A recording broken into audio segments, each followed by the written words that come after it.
जी lecture 12 start करते हैं। कल के होमवर्क में कोई मसला नहीं? ठीक है, होमवर्क ये लीज में ना साथ साथ करते रहिएगा, वरना प्रैक्टिस नहीं होगी तो फिर मसला होगा आपको। ओके जी, लीज में आज हमारी डिस्कशन ये है कि हमने जो एसेट लीज के ऊपर लिया हुआ है उसको हमने डेप्रीशिएट किस तरह करना है, ये आज हमारी नई डिस्कशन है। तो अटेंटिवली जरा पेज नंबर 4। भाई परसों की क्लास में जो भाई उधर टेक लगा के दीवार के साथ बैठे हुए थे व्हाइट शर्ट वाले, वो आप भाई आप किधर हैं? आप तो परसों आए थे बड़े शौक से। In all of the following determine how many years the Lesi should depreciate the asset. पढ़ें जी पहली वाली। कितने अरसे के लिए आपने एसेट लीज पे लिया है? 6 साल। एसेट की लाइफ कितनी है? यानी एसेट से फायदा कितना अरसा उठाया जा सकता है? 7 साल। एसेट से फायदा कितना अरसा उठाया जा सकता है? 7 साल। लेकिन आपने लीज पे कितने अरसे के लिए लिया है? अच्छा, लीज में बाय डिफॉल्ट ये अज्यूम कीजिएगा कि आप एसेट को लीज टर्म के एंड पर बैंक को वापस कराएंगे। अगर कुछ भी ना लिखा हो तो आप एसेट को बैंक को वापस कराएंगे। ओके, बुक ले आए हो? बुक आप अच्छा ठीक है, ओके। तो एसेट को बैंक को वापस कर देंगे। अब 6 साल से क्या मतलब है? 2001, 2002, 2003, 2004, 2005, 2006, कितने साल इस्तेमाल करेंगे? 6 साल। और 7वें साल एसेट यूज कर सकते थे, लेकिन लीज टर्म खत्म हो गई। तो आप बताएं क्या मुनासिब है, कितने अरसे के ऊपर डेप्रिशिएट करें? सब नहीं नहीं नहीं नहीं नहीं नहीं, नहीं। आखिरी लाइन पढ़ लें भाई। Ownership will transfer to lessee at end of lease term. मैंने क्या, अगर सवाल साइलेंट हो तो एज्यूम करेंगे 6ठे साल के एंड पे बैंक को वापस करके आने। सवाल साइलेंट नहीं है। बताएं सवाल क्या कह रहे हैं?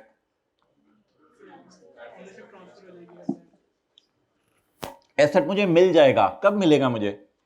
2006 के एंड पे। 2001, 2, 3, 4, 5, 6, 2006 के एंड पे मुझे मिल जाएगा। अब 7वें साल भी इसको मैं इस्तेमाल करूंगा। 7वें में डेप्रिशिएट छोड़े, मैं 7वें साल भी मैं इसको। आप बताएं कितने अरसे के ऊपर डेप्रिशिएट करना मुनासिब है? 7 ईयर्स। 7। इसके बाद ना एक रूल बनाना है हमने। रूल अभी मैं नहीं बता रहा, अभी से लॉजिक बेस पर डिस्कशन हो रही है। क्यों मुनासिब है 7 साल पे डेप्रिशिएट करना? बैंक ने कहा है कि 6ठे साल के एंड पे तुम मुफ्त में एसेट ले लेना। ओनरशिप विल ट्रांसफर का मतलब होता है मुफ्त में एसेट ले लेना। तो मैं मुफ्त में एसेट ले लूंगा। अब टोटल कितने साल एंजॉय करूंगा? इसलिए डेप्रिशिएट कितने सालों पे करेंगे? 7 ईयर्स के ऊपर। ओके नेक्स्ट, अगला पढ़े। अगला देख के बताएं ये ऑफर अच्छी है या बुरी है।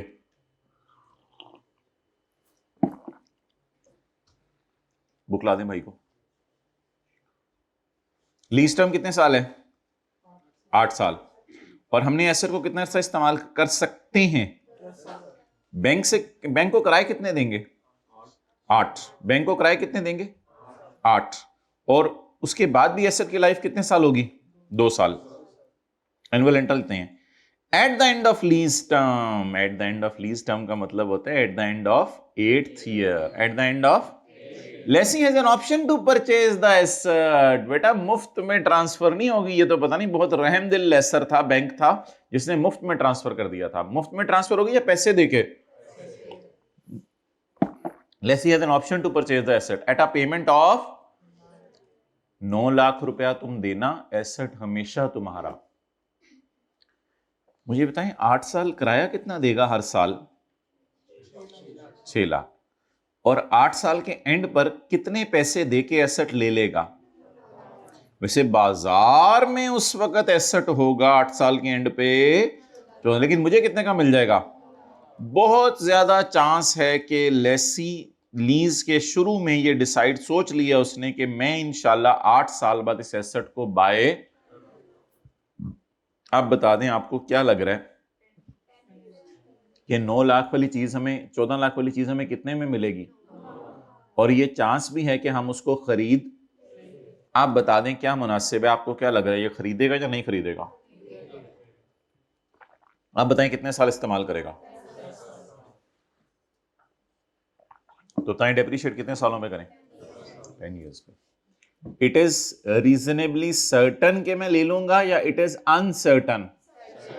सर्टन। आपने पेज खोल लिया किताब का? और आपने भी नहीं खोला? Case 3।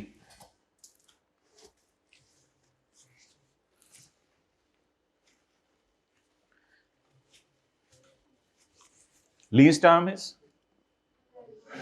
12 years, useful life is 14 years।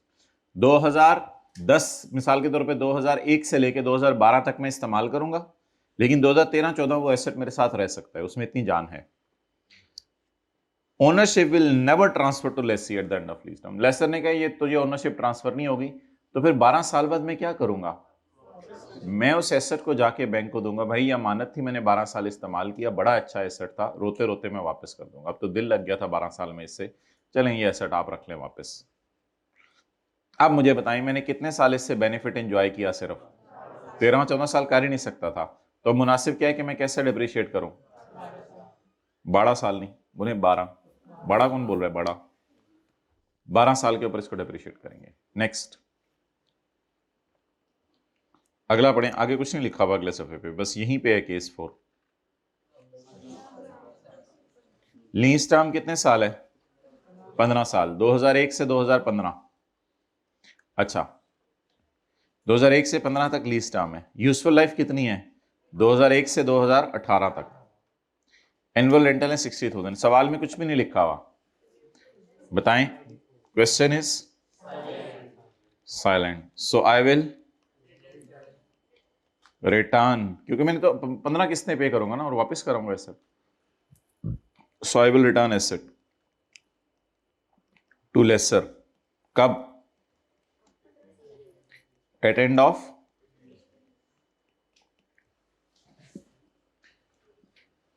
तो क्वेश्चन। भाई आखिर में दोनों को बुक्स दे दें, नहीं ना, हर एक की बुक अपनी अपनी होती है ना, अपना लिखना होता है, पेपर अपना अपना है ना। तो मैं कब वापस कराऊंगा एसेट लेसर को, 15 साल बाद।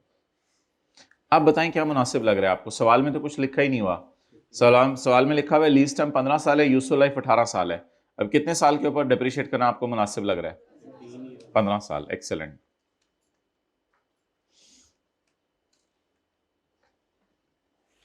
लीज टर्म, अगला सवाल, लीज टर्म 8 साल, यूजफुल लाइफ, बैंक से मैंने कितने अरसे के लिए किराया देने, लेकिन वो एसेट मैंने कितना इस्तेमाल करना है, 5 साल। बताएं क्या मुनासिब है, किसके ऊपर डिप्रिशिएट करूं, कितने सालों पे, क्यों नहीं, शॉर्टर वाला कोई रूल मैंने तो नहीं पढ़ाया, लॉजिक पे जवाब दें। अभी मैंने किराया तो 8 साल देना है, लेकिन उसकी लाइफ कितनी है, 5 साल, तो इसलिए मुनासिब है कि कितने सालों के ऊपर डिप्रिशिएट करूं, 5 सालों के।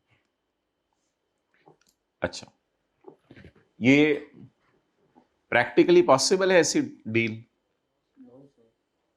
क्यों नहीं पॉसिबल प्रैक्टिकली, एक एसेट ने फायदा ही कितने साल देने, तो मैं बैंक को किराया कितना दे रहा हूं, मुझे डीओजी ने बाइट की, डॉगी ने क्यों मैं दे रहा हूं बैंक को किराया, क्यों मैं दे रहा हूं 8 साल, जब उस एसेट की लाइफ ही 5 साल है। होगा ये कि 5 साल में वो किराया ना ज्यादा मांग रहा होगा, मिसाल के तौर पे 5 साल अगर आपने लेना है तो वो किराया मांग रहा होगा 1,30,000, कहेगा 5 साल तक दे दो 1,30,000, लेकिन मेरे पास इतने पैसे होंगे नहीं। मैंने उसे कहा होगा ठीक है एसेट तो 5 साल ही फायदा देना है, किराया मेरे से 8 साल में ले लो, इसलिए वो मेरी बात माना होगा। उसने कहा होगा चलो ठीक है किराया 8 साल तक दे रहे ना, एसेट तुम्हें पता है 5 साल ही लाइफ है। तो कई दफा किराया ना बहुत ज्यादा होता है, महंगा होता है, उसको मैं कम करा के ईयर बढ़वा लेता हूँ। तो समझ आ गई बात। तो अब मैं कितने सालों में किराया दूंगा, लेकिन एसेट कितने साल इस्तेमाल करूंगा, बस कोई मसला नहीं खैर।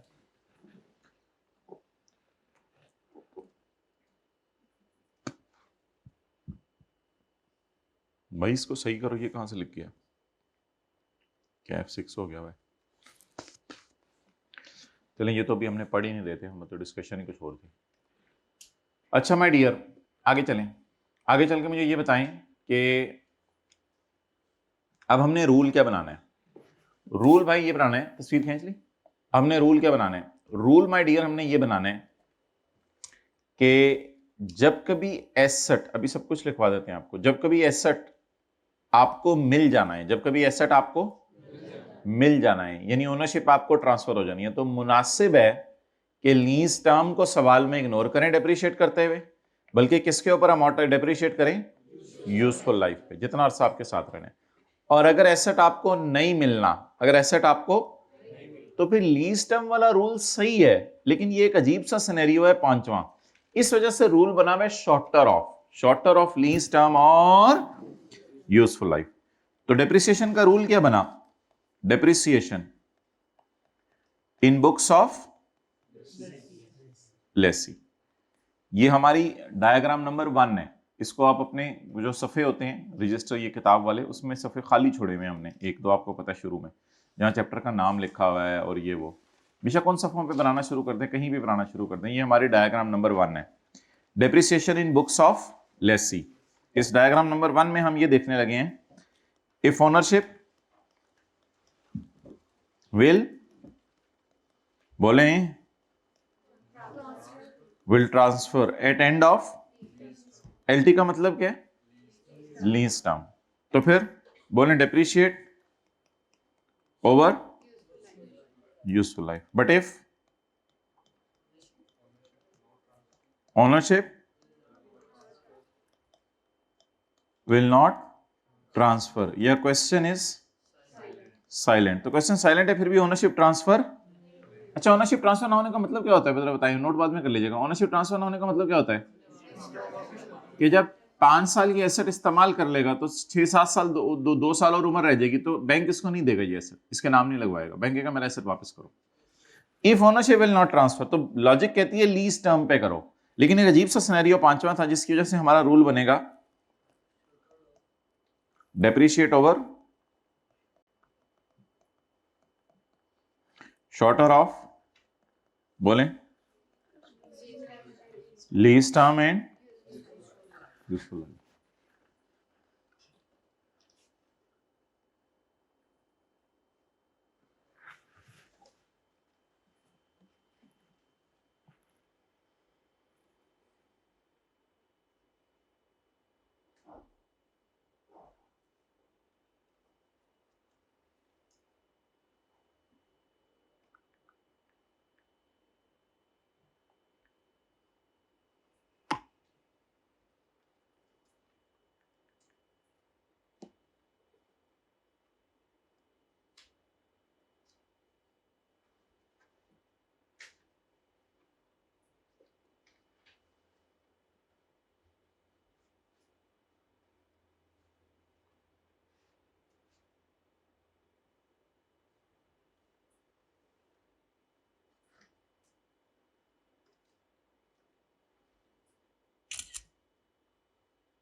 पॉज करो।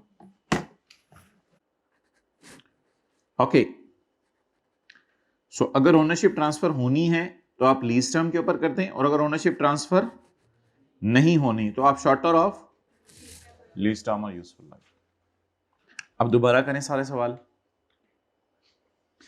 बताएं जी। पहला सवाल, ओनरशिप ट्रांसफर होनी है तो क्या मुनासिब है, फिर क्या करें? Useful life. फिर वो 7 ही जवाब रहा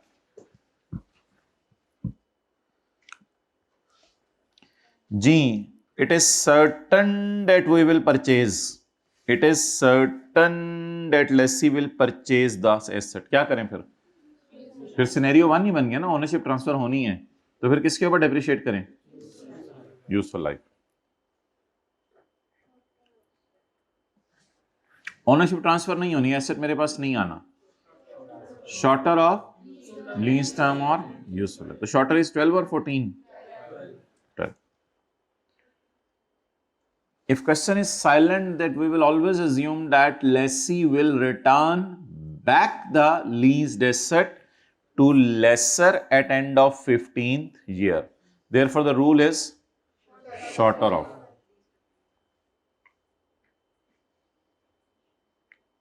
This question is also silent. So that's why shorter of lease term or useful life.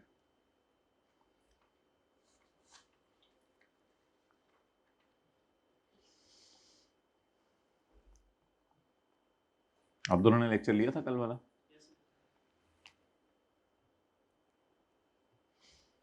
अच्छा जी, अब वो कल वाले क्वेश्चंस जो हम कर रहे थे वो निकाल लें। क्वेश्चन नंबर 3 की तस्वीर खींच दो, ग्रुप में भेज दो।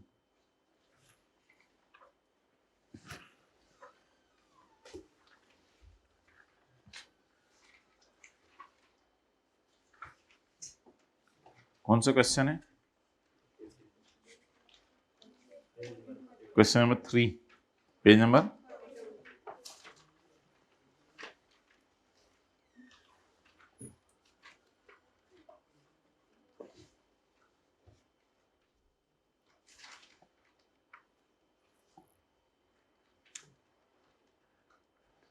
On 2nd January 2012, we acquired a machine on lease from a bank. Details of lease are as follows. Cost of machine is 84611. Lesi के केस में कॉस्ट ऑफ मशीन या फेयर वैल्यू मैंने कहा था इग्नोर किया करें। Lease term and useful life is 3 years and 4 years respectively.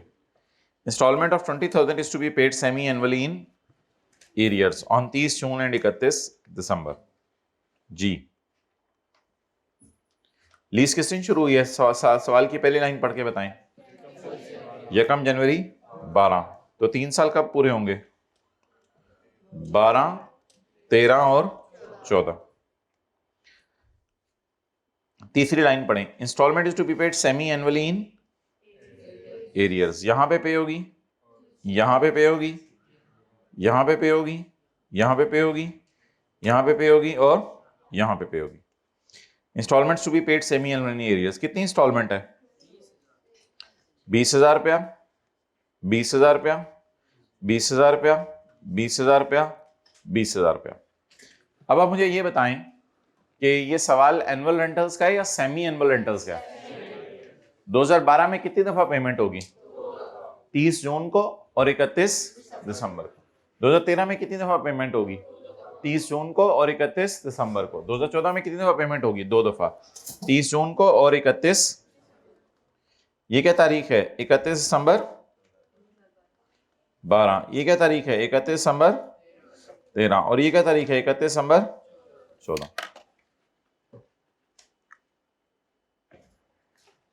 Note करना है तो कर लें, वैसे इसका सच कोई फायदा तो नहीं। चले बहरहाल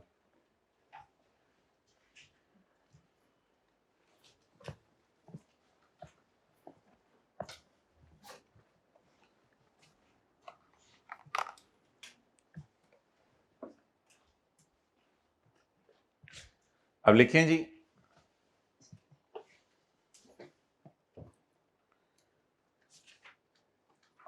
अगर रेंटल सेमी एनुअल है तो इंटरेस्ट सेमी एनुअल है ना, एनुअल तो नहीं है। अगर रेंटल सेमी एनुअल है तो इंटरेस्ट रेट को भी एनुअल से सेमी एनुअल पे ले आएंगे। अगर रेंटल सेमी एनुअल है तो इंटरेस्ट रेट को भी सेमी एनुअल से, सॉरी एनुअल से सेमी एनुअल पर ले आएंगे। तो इंटरेस्ट रेट को भी एनुअल से सेमी एनुअल पर ले आएंगे। जी तरीका बताएं। ये 22% साल का रेट है, डिवाइडेड बाय 2 भी कर सकते हैं, लेकिन हम किया करेंगे 6/12, क्योंकि क्वार्टरली भी करना पड़ सकता है ना कभी रेट को।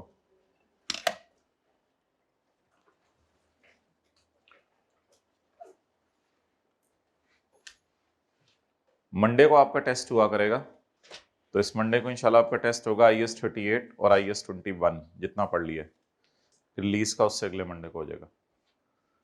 अच्छा, अब मुझे ये बताएं कि सेमी एनुअल रेंटल्स की बुनियाद के ऊपर हम जो है चल रहे हैं, तो हमने रेट को क्या कर लिया?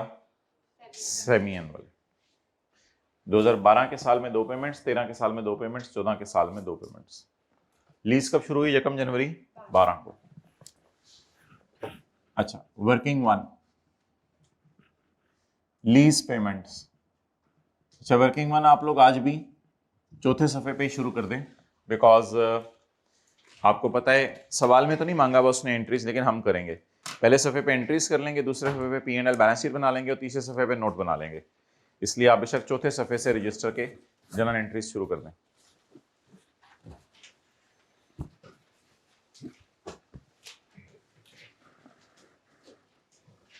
किताब थोड़ी मोटी है, इसके लिए अगली दफा कोई हल निकालेंगे। अभी आप ये कोई और किताब उसके नीचे रख लिया करें, क्योंकि सफ़े थोड़े से है ना, तो एक साइड पूरी झुकी हुई है, तो आपको लिखने में शायद मसला हो रहा है। अच्छा जी, लीज पेमेंट्स, किराया कितने हैं?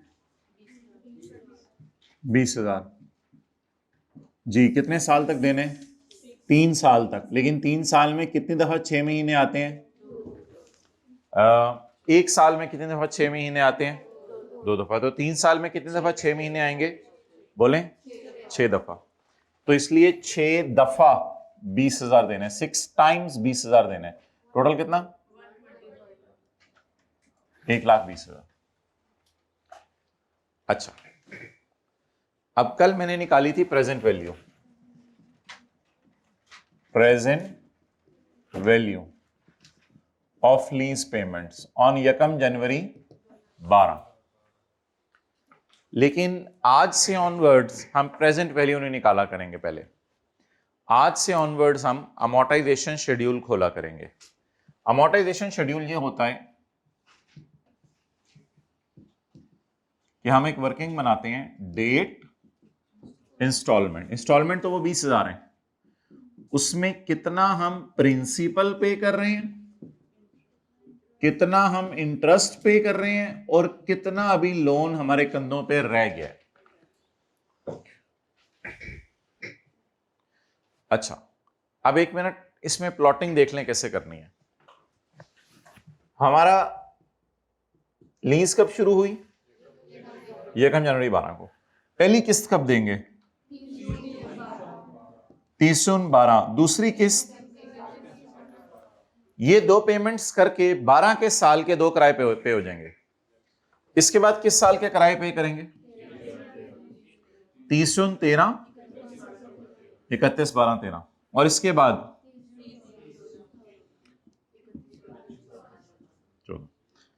बेहतर है कि इंस्टॉलमेंट्स का कॉलम बना लें, उसके बाद पीवी निकालें। उसके बाद पीवी निकालें। पीवी का मतलब होता है प्रेजेंट वैल्यू।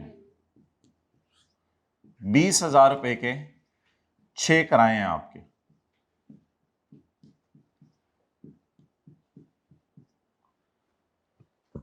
जी नोट करें, ऊपर थोड़ी सी जगह छोड़ दें यहां पे और नोट।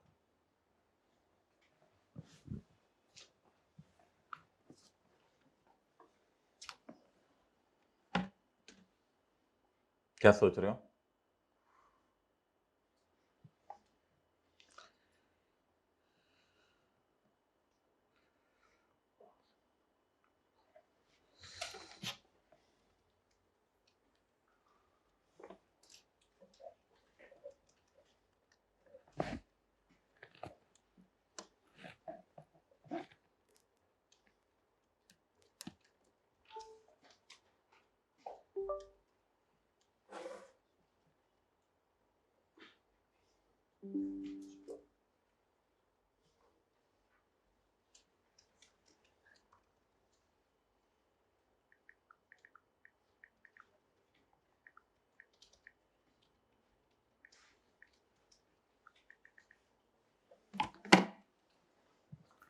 अच्छा जी, अब हमने कल ये पढ़ा था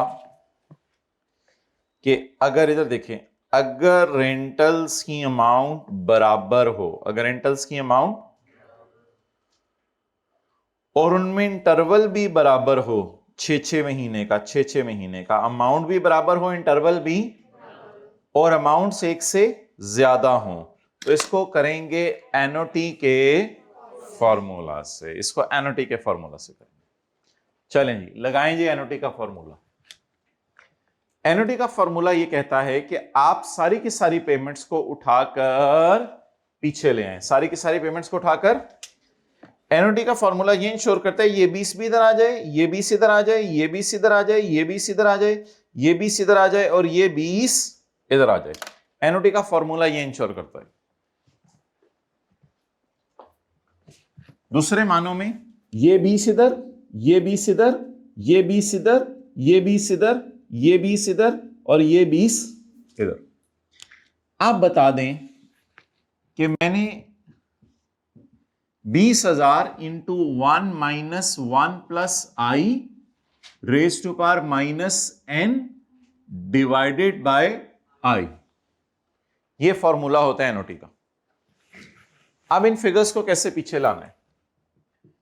20,000 into 1 minus 1.11 where I is interest rate 1.11 raised to power how many times you are watching 20,000। कितनी दफा आपको 20,000 नजर आ रहा है? 1 2 3 4 5 6 दफा आपको 20,000 नजर आ रहा है। तो रेज टू पावर -6 यानी 6 20,000 को 6 बारी 20,000 को 6 दफा 20,000 को 6 टाइम्स जो 20,000 नजर आ रहे हैं उनको पीछे बुला लो, डिवाइडेड बाय 0.11 ना बोला करें 0.11 डिवाइडेड बाय 0.11।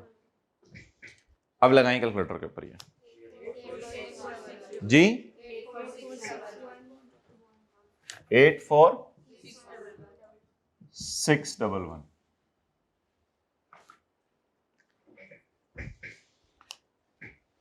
अब जरा बात गौर से सुनिएगा, आप टोटल किराया कितना देंगे 3 सालों में? प्लीज बताएं, टोटल किराया 3 सालों में कितना देंगे? 1 लाख। उसमें एसेट की मद में कितना देंगे? 84611। बाकी आप लेट पेमेंट का, बाकी इंटरेस्ट निकालने की कोई जरूरत नहीं होती, अगर निकालना है तो देख लें। टोटल किराया कितना देने और प्रेजेंट वैल्यू की मद में कितना देने? तो इंटरेस्ट 35389।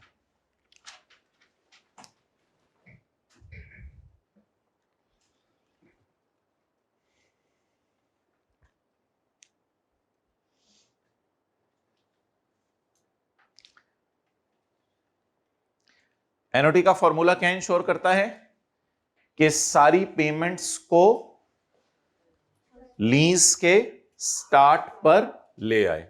ये एनओटी का फॉर्मूला इंश्योर करता है। कितनी दफा 20,000 नजर आ रहे हैं? इसलिए -n का मतलब -6। ये फिगर जो 84,000 आई है, क्या ये 1,20,000 से हमेशा ज्यादा होगी या कम होगी? कम होगी, क्योंकि प्रेजेंट वैल्यू का मतलब होता है उनको आज बुलाना, तो आज पे बुलाएंगे तो फिर वैल्यू उसकी कम होगी। अच्छा, what is the present value of lease payments? What is the present value of lease payments? If I pay them today, this 84611 is equal to this fair value, but it is not necessary always. हो सकता है अगर हम ऐसे 2 साल के लिए किराए पे लेते तो ये बहुत कम फिगर होती, 84611 के बराबर ना आती। This 84611 is not necessary।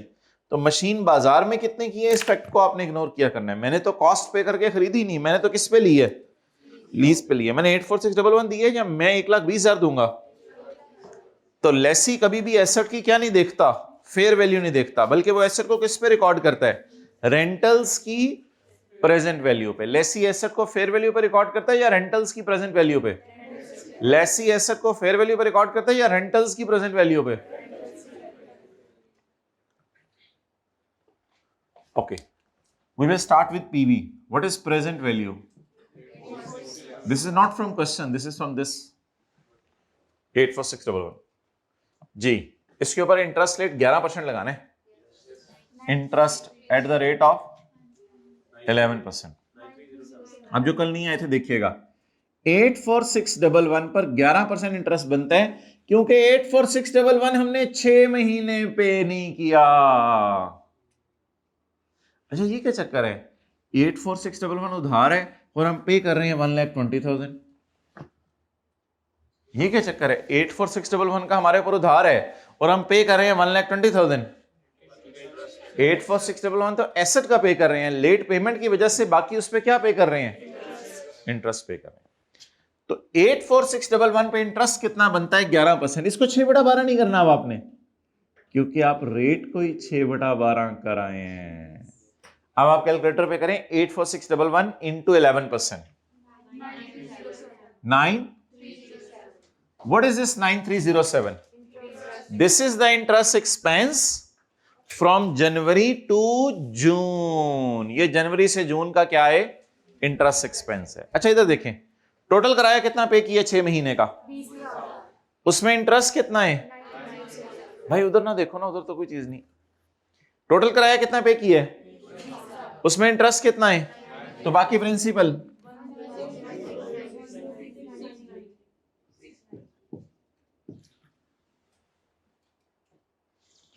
Okay next, what is, अब क्या करना है? अच्छा आज पहली रो से बताएं, कल दूसरी से, परसों तीसरी से, इस तरह चलें, फिर वो समझ नहीं आएगी।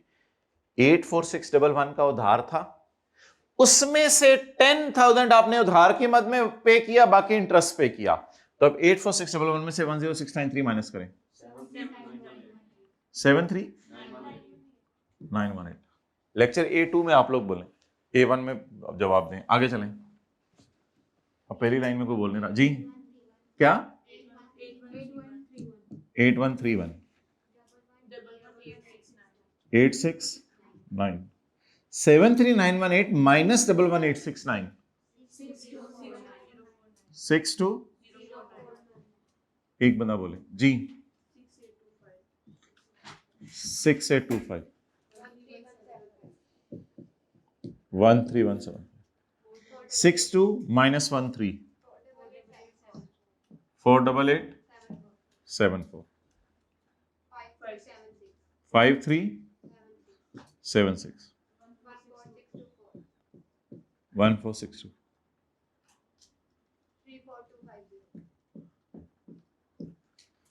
जी 3768 16232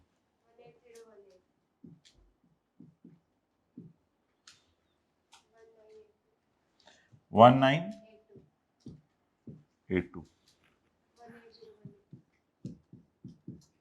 18018 में से 18018 पे कर दिया तो बकाया 0।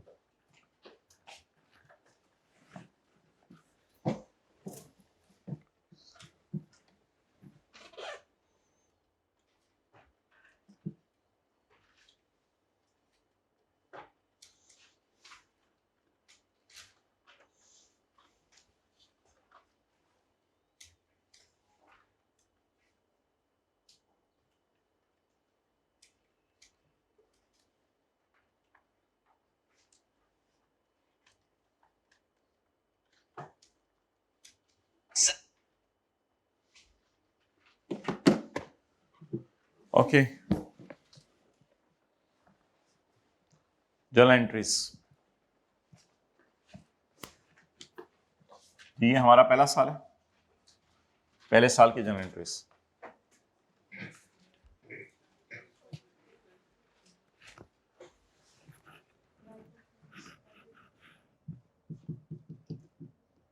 ईयर एंड 31 दिसंबर 12, यकम जनवरी 12। अच्छा एसेट का नाम कल हमने डिसाइड किया था, एसेट नहीं रखा करेंगे, एसेट जो हम लीज पे ले रहे हैं उसका नाम रखा करेंगे राइट ऑफ यूज। अगर ओन्ड एसेट है उसका नाम रखते थे प्रॉपर्टी प्लांट एंड इक्विपमेंट, अगर लीज एसेट है उसका नाम रखेंगे right of use. Okay so lease liability के साथ आपने हमेशा ब्रैकेट में लिखा करना है पीवी, इसकी आदत डाल लें। प्रेजेंट वैल्यू, प्रेजेंट वैल्यू बताएं लीज लायबिलिटी की कितनी है, यानी रेंटल्स की डिस्काउंटेड वैल्यू 84611 और इसी को एसेट की कॉस्ट बना देंगे।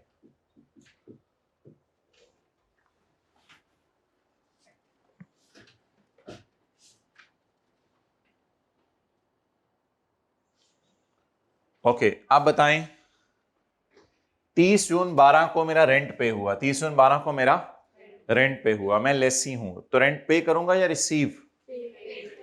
मेरी जेब से कैश कितना गया? अच्छा वैसे कल मैंने आपको बताया था इसका टोटल किसके बराबर होगा? 1,20,000 टोटल किराया मैं ये पे कर रहा हूं। इसको स्प्लिट करें, इसमें कितना प्रिंसिपल पे कर रहा हूं 84 और इसमें कितना इंटरेस्ट पे कर रहा हूं 35389। बैलेंस का कभी टोटल नहीं करना, तो इसकी जरूरत नहीं है, ये टोटल हम कभी किया नहीं करेंगे, लेकिन हमें पता होना चाहिए 1,20,000 मैंने पे किया उसको, उसमें से 84 एसेट के लिए पे किया और बाकी मैंने लेट पेमेंट का इंटरेस्ट पे किया।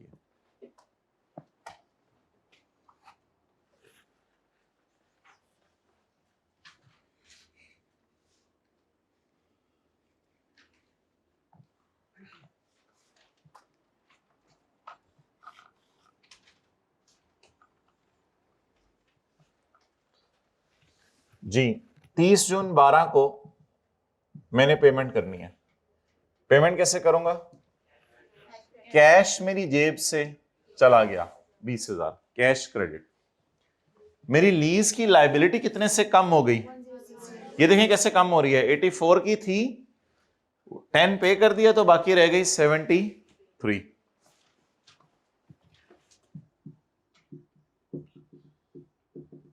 लीज लाइबिलिटी मेरे कंधों से कम हो गई और बाकी किस मद में पे किया है? Interest expense. तो आज सेमी एनुअल रेंटल का सवाल करें, अगली एंट्री करें। डेप्रिसिएशन एक ही दफा निकालेंगे साल के एंड पे।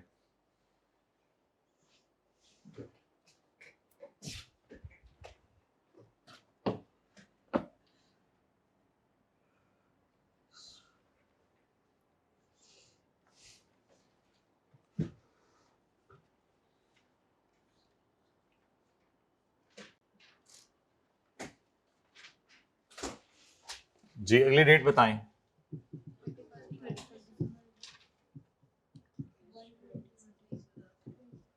कैश पे किया 20,000, लोन कितना कम हुआ?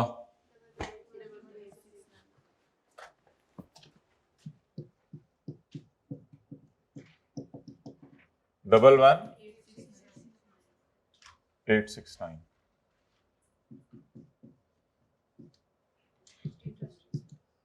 और interest expense 8131।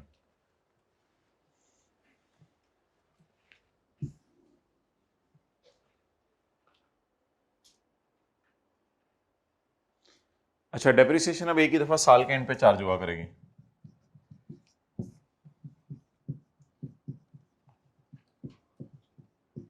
Depreciation expense debit and accumulated depreciation credit. Cost यहां से उठाया करनी है, ये वाली एसेट की कॉस्ट है 84 डिवाइडेड बाय अब वो नए जो रूल्स सीखे हैं आज। किराए पे कितने हिस्से के लिए लिया हुआ है? 3 साल के लिए। और एसेट फायदा कितने साल देके जा सकता है? लेकिन एसेट तो मेरा बनना ही नहीं, क्वेश्चन इज साइलेंट। तो लिखें क्वेश्चन इज साइलेंट, किताब पे लिख लें question is silent, so ownership will not transfer.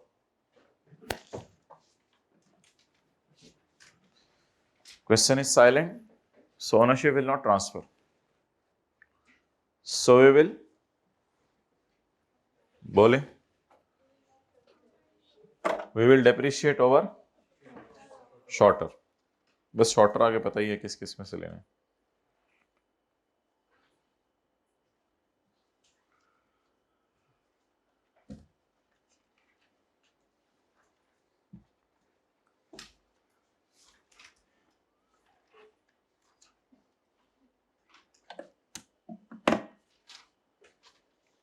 Okay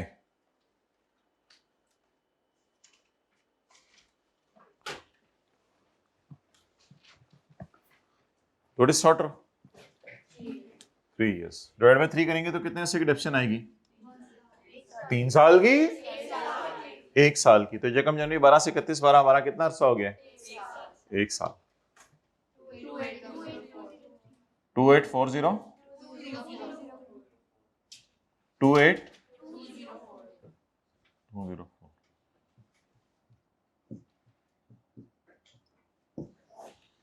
अगले साल की करिए एंट्रीज, तीसरे की नहीं करनी थी, दूसरे की।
जी अभी तक नहीं की, जल्दी करें दूसरे साल की entry.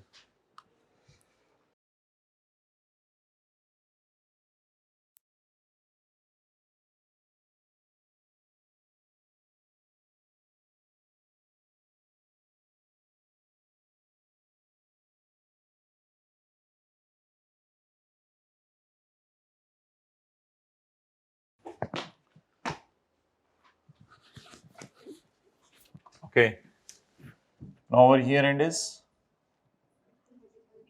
31 December 13। So in year end 31 December 13, are we supposed to obtain the asset on lease again? No, we will not obtain the asset again. 30/13 cash credit, lease liability debit, interest expense debit, cash credit, lease liability debit and interest expense 6825। 31/12/13 cash credit, lease liability debit, interest expense debit। Ji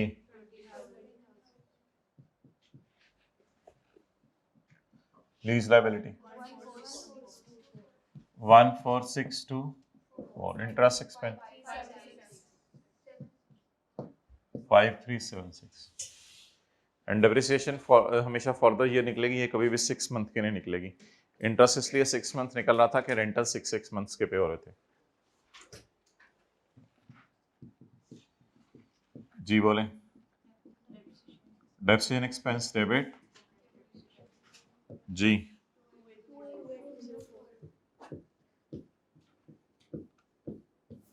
28204।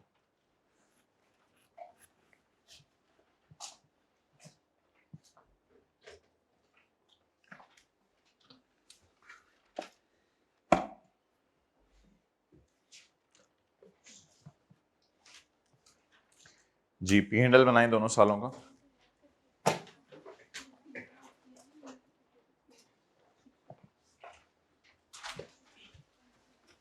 P and L में interest जमा कर दें और depreciation as it is show कर दें।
Normally, we will not be in need of journal entries when we are preparing P and L and balance sheet.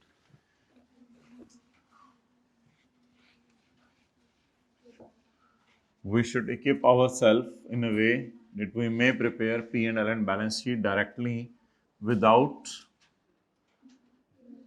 preparing the journal entries.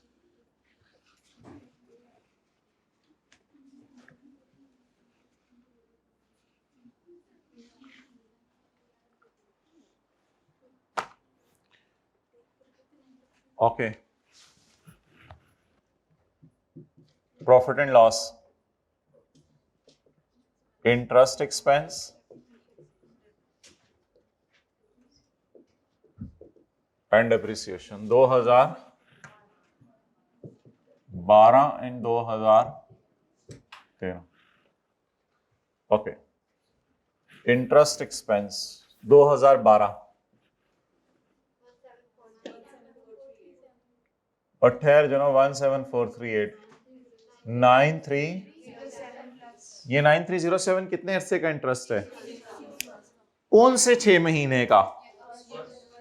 जनवरी से जून, जुलाई का नहीं, जनवरी से जून। ये जो अंगूठा होता है ना, ये बताता है कि कब तक का है, और ये उंगली होती है बताती है कब से शुरू हो रहा है। तो जनवरी से जून का इंटरेस्ट बताएं। 9307।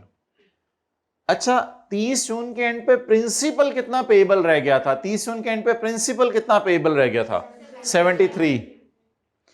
इस पे कितना इंटरेस्ट बना? ये 81 कितने अरसे के? जुलाई से दिसंबर। तो बोलें पहला वाला इंटरेस्ट कब से कब तक है?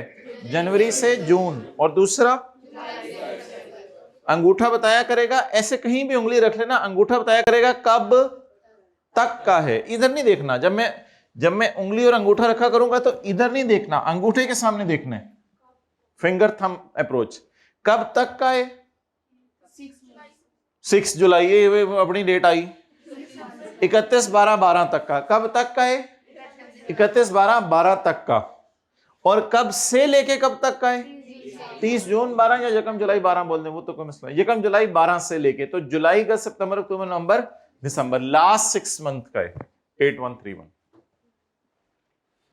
तो अंगूठा बताया करेगा कब तक का है, उंगली बताया करेगी कब से लेके कब तक का है। जी पहले 6 महीने का आ गया, अगले 6 महीने का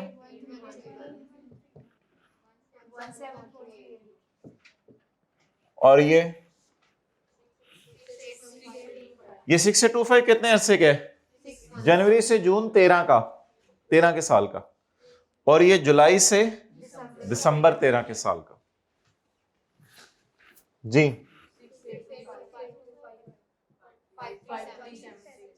5376 122 व्यू।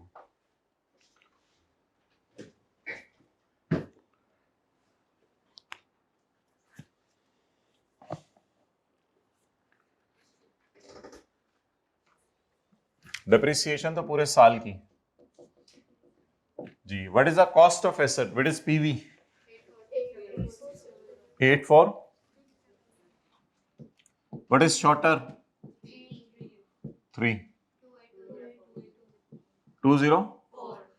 डेप्सियन जब निकली हुई थी जनरल एंट्रीज में तो मैंने दोबारा क्यों निकाली, कैलकुलेट क्यों दोबारा की?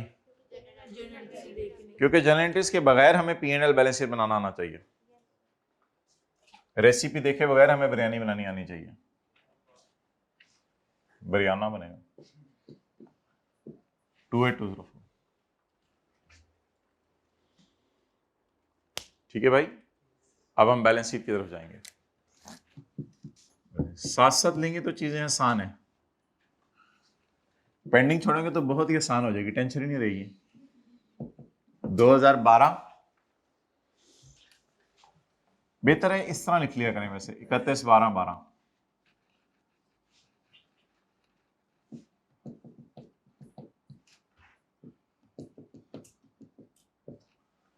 जी इस सेशन में कजनों कुजनों की शादियां हैं, हाथ खड़ा करें।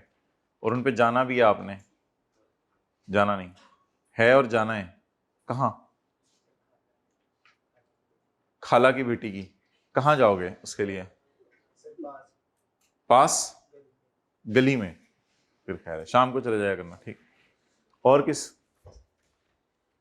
बस बाकी सबके कदम फारग हो चुके। ठीक है, अब बैलेंस शीट में आ जाए। Right of use,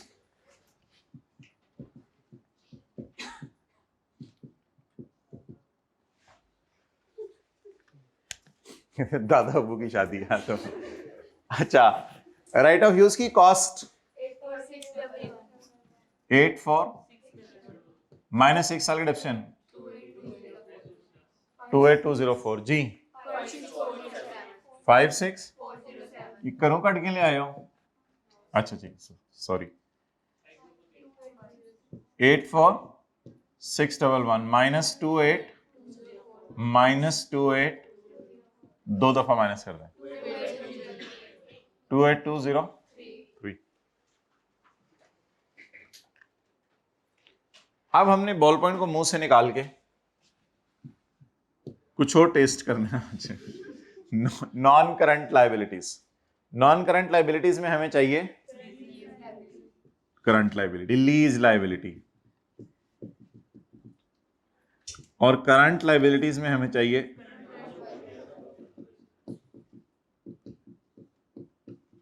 current portion of, और इंटरेस्ट पेएबल भी चाहिए।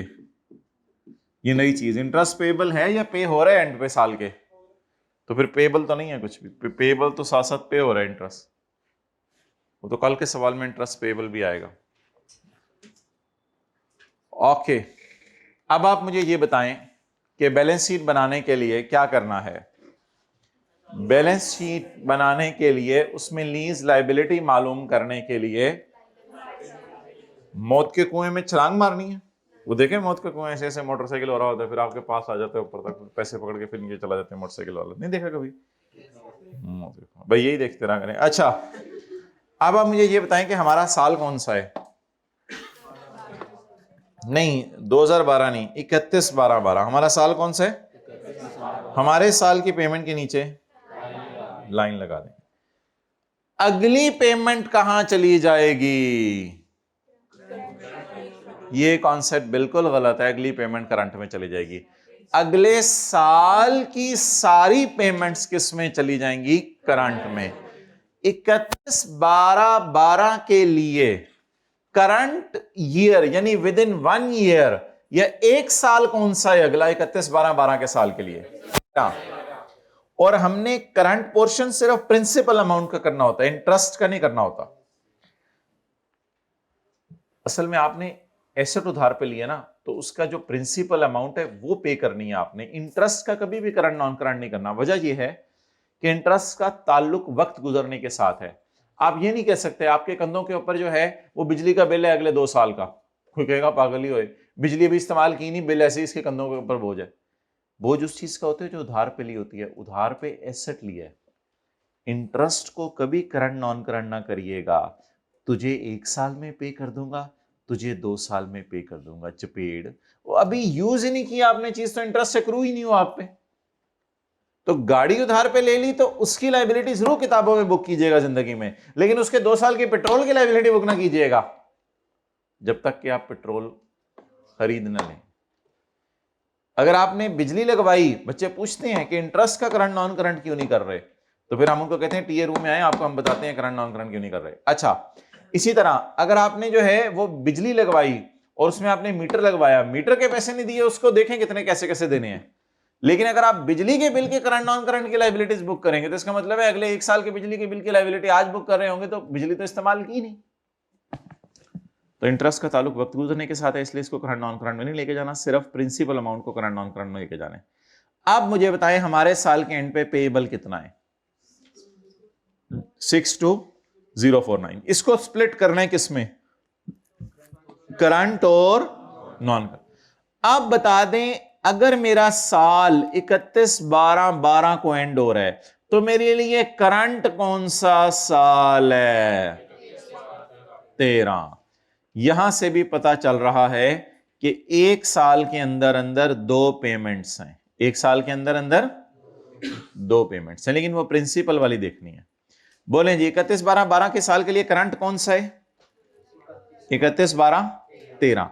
अब इन दोनों को जमा करने की जरूरत नहीं है, बेहतर है कि इस फिगर को उठा, ये नहीं कल ये उठा रहे थे, कल एनुअल ये क्योंकि इन दोनों का टोटल यही आ रहा है। तो 2 तरीके हैं। 62049 इन चारों का टोटल बनता है, याद रखिएगा, क्योंकि इन सब का टोटल था ये। तो 62,000 में से 13,000 इधर पे होने, 14,000 इधर पे होने, 16,000 इधर पे होने, 18,000 इधर पे होने। अब 62,000 में से कितना 1 साल के अंदर अंदर पे होने? ये। तो इसको मैंने कह दिया था डाल दिया करें करंट में और इसको नॉन करंट में, या फिर अगर पूरा टेबल बनाया हुआ है तो इसको नॉन करंट में। ये 1 साल के अंदर अंदर पे होने, ये 1 साल के बाद पे होने। आप बता दें if I am standing on 31/12/12 what is the amount to be paid within 1 year? 13,175 plus 14624। इन दोनों को जमा कर दें। करंट पोर्शन बताएं।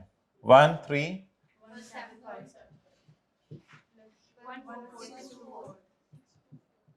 जी 277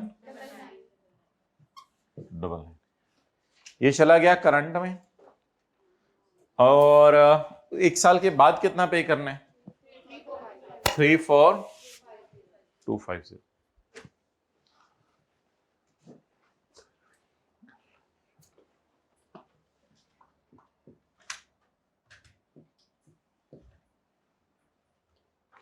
अगले साल का देख लें।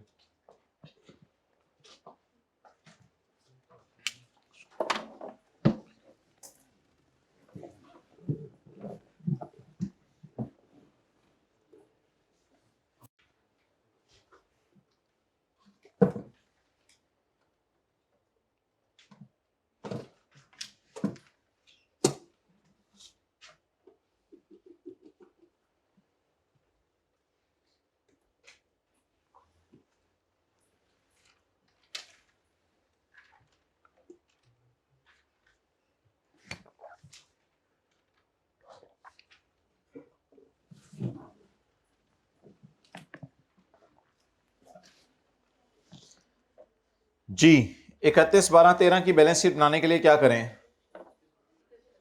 बोलें 31/12/13 की पेमेंट के नीचे लाइन लगाने का मतलब ये होता है कि उसके नीचे पेबल पड़े हैं, उस लाइन के भी नीचे पेबल पड़े हैं। पेमेंट से ऊपर लाइन से ऊपर पेड पड़ी हुई है और लाइन के नीचे नीचे पेबल पड़े हुए हैं। अब what is my carry down? 3,4। इसमें से कितना 1 साल के अंदर अंदर पे कर देना है? सारा। और 1 साल के बाद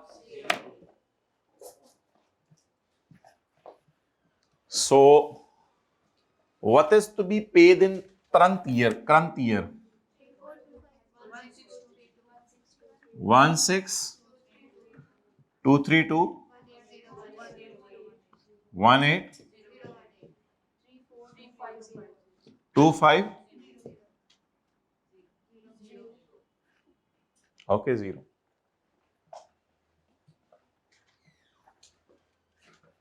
इधर होता है ची पा पा ची यूं करता है।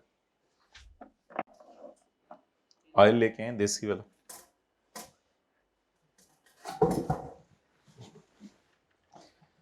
आप साथ वाले के कंधे पे थपकी दे दें, चाहे आप उसको जानते हैं या नहीं जानते हैं, इससे कोई फर्क नहीं पड़ता।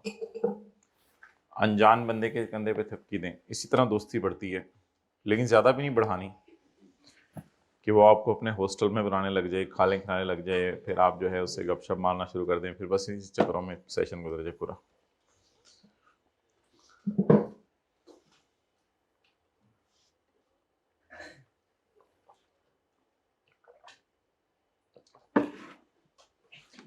बस एक काम करना है आपने, पूरा सेशन उसको अपने से ज्यादा नेक समझना है। अपने आप को ज्यादा नेक ना समझ लीजिएगा उससे किसी दिन। अच्छा, अब नोट बनाएंगे तीसरे सफे के ऊपर।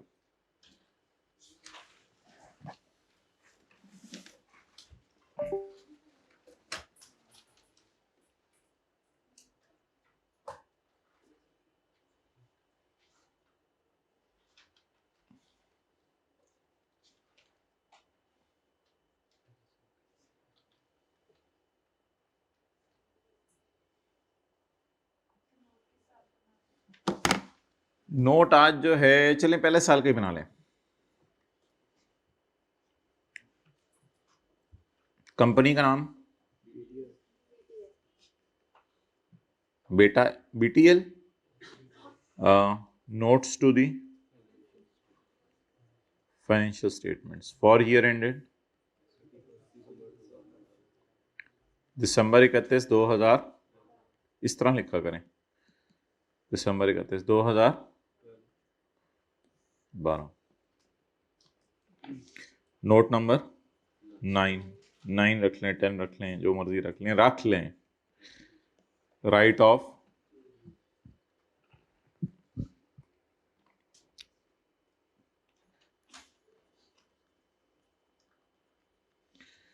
Gross carrying amount. कल आपने घर जाके बताया था अम्मी मुझे 2 नोट बनाने आ गए हैं, 30 रुपए वाला और 40 रुपए वाला। Opening, addition, closing. अभी सेशन का स्टार्ट चल रहा है, अभी देखा है मीनार पाकिस्तान, फिर जो मिड में जाके आपको याद आता है ना मैंने मीनार पाकिस्तान की सैर करनी है, वो फिर मुश्किल हो जाता है। ले जाए साथ वाले को, देखें जरा उसके चेहरे की तरफ, तैयार है? अकोमोडेशन दूर से दिखा के लाइएगा, ये ना कि उसके ऊपर चढ़ जा गया। नहीं चढ़ने देते, हाथ भी नहीं लगाने देते। सुने, हमारी भी जिंदगी गुजर गई लाहौर में भाई, देखा ही है बस दूर से। अच्छा, डेप्रिसिएशन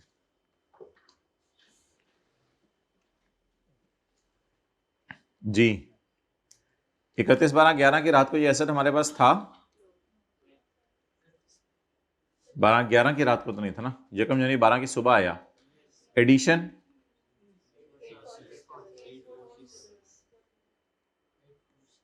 जी, वो 10 छड़ी लिख भी ली मैं। Okay, opening depreciation 0 depreciation for the year 28204।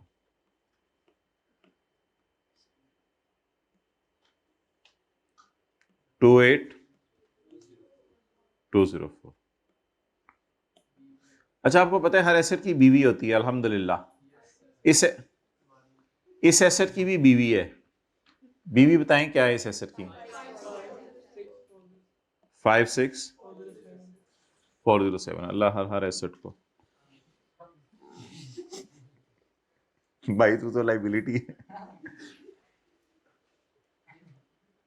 नहीं एसेट है भाई, साथ साथ नॉन करंट एसेट है, करंट एसेट है। नहीं भाई, एसेट वो होता है जिसपे आपका कंट्रोल हो। ह्यूमन है, ह्यूमन बीइंग कहते हैं। वो जीव हरकतें करता है तो आप उसे खुद ही कहते हैं इंसान बनो। पता नहीं पहले वो क्या है।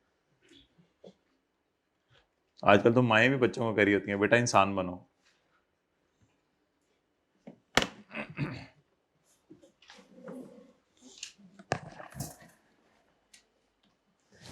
ओके, अगला नोट बनाना है लीज का।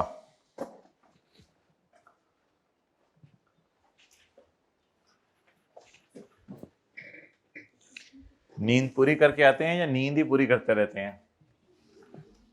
भाई ये जुल्म ना कीजिएगा अपनी जिंदगी में, मैक्सिमम आप 6-7 घंटे सोया करें बस। ये वीकेंड का मतलब ये नहीं होता 11 बज गए इतनी जल्दी उठा दिया, मैं तो 12 बजे से पहले उठता नहीं हूं।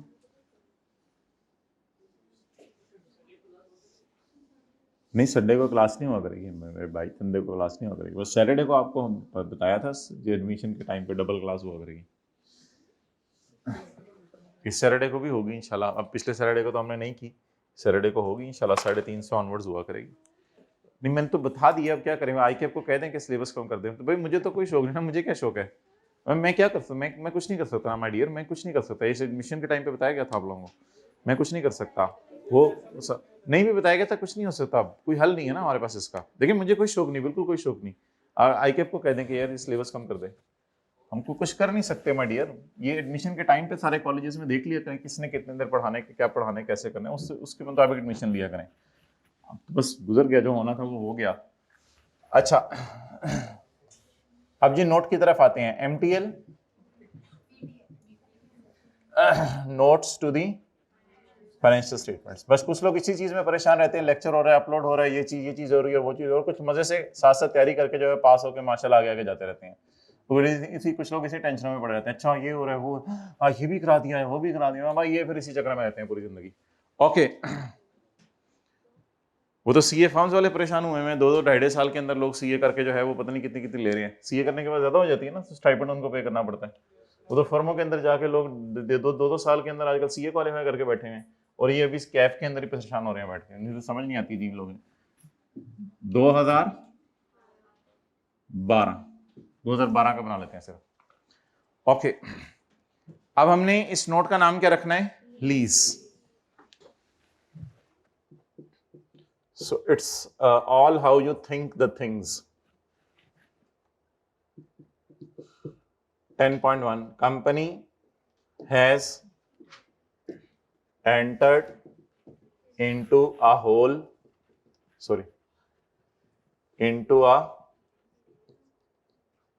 lease agreement and rentals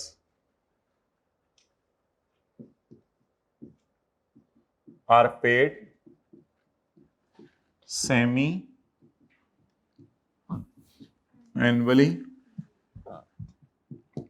in arrears, and ठीक है, लीज टर्म में लिखते हैं 3 years, and interest rate per annum लिखते हैं, बेशक कोई मसला नहीं, पर एनम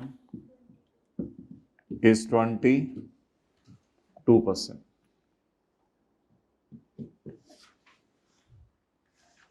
और 10.2 मैच्योरिटी एनालिसिस।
ओके, बताएं जी। 10.2 maturity analysis, contractual undiscounted lease payments, maturity analysis, contractual undiscounted lease payments. अब वो क्या होती हैं वो देख लें।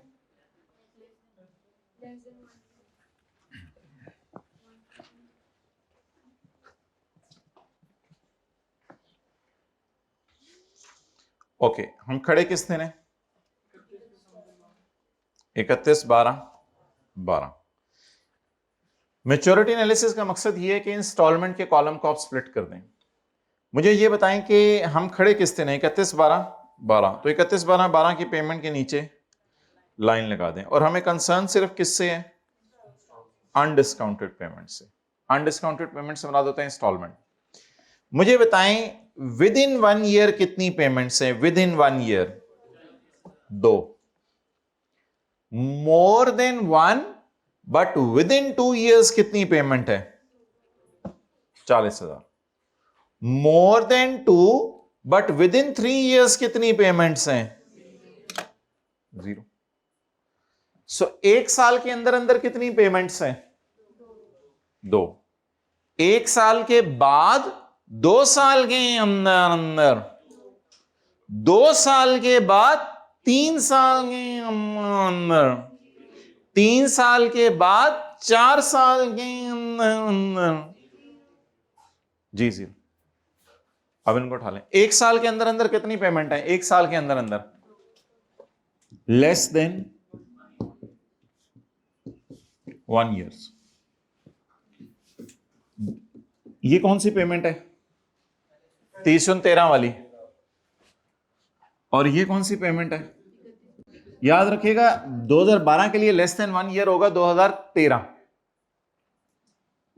कितना आ गया? 40। 1 to 2 years 20,000 जमा 20,000 इज इक्वल टू 40,000।